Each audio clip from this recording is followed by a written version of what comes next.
Rajkot civil hospital વિવાદમાં civil હોસ્પિટલના તબીબોની ગંભીર બેદરકારી, જેમને ઈશ્વરનું રૂપ માન્યા તેમણે જ માનવતા ન દાખવી. 70 વર્ષના વૃદ્ધા સાથે તબીબોનું અમાનવીય વર્તન. સારવાર ન કરવી પડે તેથી બીમાર વૃદ્ધાને પીએમ રૂમ પાસે જ મૂક્યા. વૃદ્ધા દર્દી સાથે અમાનવીય હરકતની જાણ આરએમઓને થઈ. આરએમઓએ તપાસ કરતા તબીબોએ સક્રિય થયા હોવાનો દાવો છે. વૃદ્ધાને સ્ટ્રેચરમાં મૂકી વોર્ડમાં લઈ જતા સીસીટીવી હોવાનો પણ દાવો કરાયો છે. જોકે આ સમગ્ર મામલે આરએમઓએ સુપ્રિન્ટેન્ડન્ટને રિપોર્ટ કર્યો છે. સુપ્રિન્ટેન્ડન્ટે રિપોર્ટ ડીનને સોંપતા કાર્યવાહી હાથ ધરાશે.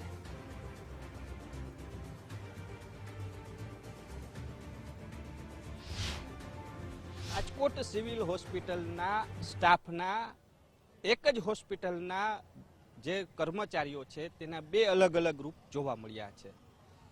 એક હેલ્પ ડેસ્ક છે કે જેને એક નિરાધાર વૃદ્ધ મહિલા 70 વર્ષની વૃદ્ધ મહિલા હતી, તેને સારવાર માટે સર્જિકલ વિભાગમાં સારવાર માટે દાખલ કરી, પરંતુ ડોક્ટરે તેને સારવાર ન આપવી પડે, નિરાધાર હતી એટલા માટે થઈ સ્ટ્રેચર લઈ ને પીએમ રૂમ આગળ મૂકવામાં આવી.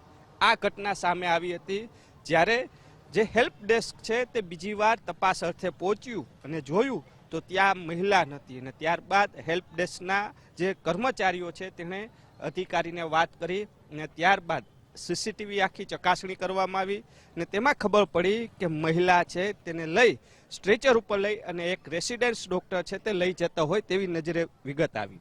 અને જે મહિલાની શોધખોળ કરી તો મહિલા છે એ નિરાધાર વૃદ્ધ મહિલા પીએમ રૂમ પાસે જોવા મળી અને ફરીથી હેલ્પ ડેસ્કના કર્મચારીઓ દ્વારા તેને સારવાર હેઠળ દાખલ કરવામાં આવી. જો કે આખો સમગ્ર મામલો પ્રકાશમાં આવતા જ સિવિલ હોસ્પિટલના સ્ટાફ દ્વારા તપાસ હાથ ધરવામાં આવી હતી. આરએમઓ દ્વારા આ સમગ્ર રિપોર્ટ છે તે સિવિલ અધિક્ષકને આપવામાં આવ્યો છે અને સિવિલ અધિક્ષક દ્વારા ડોક્ટર સામે કાર્યવાહી માટે થઈને સમગ્ર રિપોર્ટ છે તે ડીનને સોંપવામાં આવ્યો છે. સૌથી મોટો સવાલ એ ઉત્પન્ન થઈ રહ્યો છે કે ડોક્ટરને ભગવાનનું સ્વરૂપ કહેવામાં આવે છે, સારવાર આપવાની હોય છે, પરંતુ રાજકોટ સિવિલ હોસ્પિટલના રેસિડેન્સ ડોક્ટરે આ સારવાર ના આપવી પડે તે માટે આ પ્રકારનું કૃત્ય કર્યું. કારણ કે મહિલા નિરાધાર હતી, તેની ઉપર વારંવાર ચકાસણી કરવી પડે, તેમની તબિયત ચકાસણી કરવી પડે, આ કાંઈ કામગીરી ન કરવી પડે એટલા માટે આ પ્રકારનું કૃત્ય કર્યું છે. ત્યારે સૌથી મોટો સવાલ છે કે જેને આપણે ભગવાનનું રૂપ કહીએ છીએ તે જ આ પ્રકારની પ્રવૃત્તિ કરશે તો પછી આ ગરીબ દર્દીઓને સારવાર કોણ આપશે? સૌથી મોટો સવાલ છે તે ઉત્પન્ન થઈ રહ્યો છે. કેમેરા પર્સન દેવજી રંગાડિયા સાથે રહીમ લાખાણી, ગુજરાત ફર્સ્ટ, રાજકોટ. આપણી સાથે હેતલ કિયાળા જોડાઈ ગયા છે. હેતલબેન, ગુજરાત ફર્સ્ટમાં આપનું સ્વાગત. જે પ્રકારનું વર્તન ડોક્ટર દ્વારા કરવામાં આવ્યું છે તે કેટલી હદે યોગ્ય કહી શકાય? કારણ કે ડોક્ટરને ભગવાનનો દરજ્જો આપવામાં આવતો હોય છે અને એનું તેમની પ્રાથમિકતા દર્દીની સારવાર કરવાની હોય છે.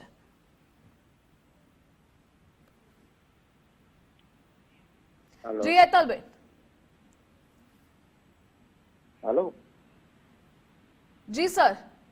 હા, હવે આ બાબતમાં જે હોસ્પિટલ તંત્રને જાણ થઈ અને બાબતની પ્રાથમિક તપાસ કરી અને જે તે વિભાગના વડા છે એમની પાસેથી એમનો ખુલાસો માંગવામાં આવેલો છે અને આની ઇન્ફોર્મેશન આના ઉપર કડક કાર્યવાહી કરવામાં આવે તે બાબતની જાણ ડીન મેડમને કરી દેવામાં આવી છે અને તાત્કાલિક અસરે આની તપાસ કરી અને યોગ્ય કડક કાર્યવાહી. સર, પણ સવાલ એ છે કે આ પ્રકારનું વર્તન એક ડોક્ટર બની કરવું કેટલું યોગ્ય?